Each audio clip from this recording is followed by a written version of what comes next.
అమరావతికి రైలు మార్గాన్ని కేంద్రం మంజూరు చేసింది. ఎర్రపాలెం నుంచి నంబూరు వరకు రైలు మార్గాన్ని ఏర్పాటు చేయడంతో రాజధాని పరిధిలో దాదాపు 800 ఎకరాలను కేంద్రం భూసేకరణ ద్వారా సేకరించాల్సి ఉంటుంది.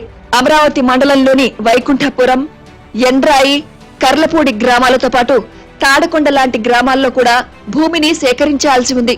ఈ భూమిని భూ సమీకరణ ద్వారా తీసుకోవాలని అక్కడ రైతులు ప్రభుత్వానికి విజ్ఞప్తి చేస్తున్నారు. రాజధానిలో ఎయిర్పోర్ట్ ఏర్పాటుకు సంబంధించి airport authority of India dynamics ను చూడాల్సి ఉంటుంది. ఆ తర్వాతే ఎయిర్పోర్ట్ ను ఎక్కడ ఏర్పాటు చేయాల్సి ఉంటుందనే అంశంపై నిర్ణయానికి రావాల్సి ఉంటుంది.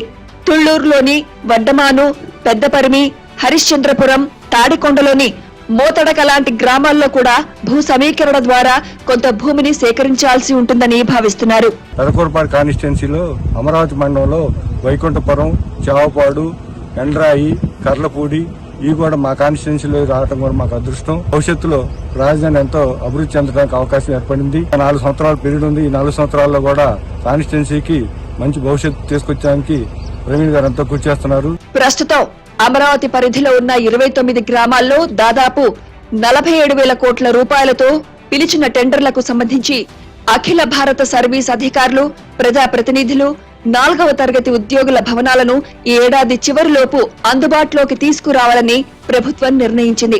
రైతులకిచ్చిన రిటర్నబుల్ ప్లాట్లలో మౌలిక సదుపాయాల కల్పన ఏడాదిన్నర లోపు పూర్తి చేయాలని కాంట్రాక్ట్ సంస్థలకు సిఆర్డీఏ కాలపరిమితి విధించింది.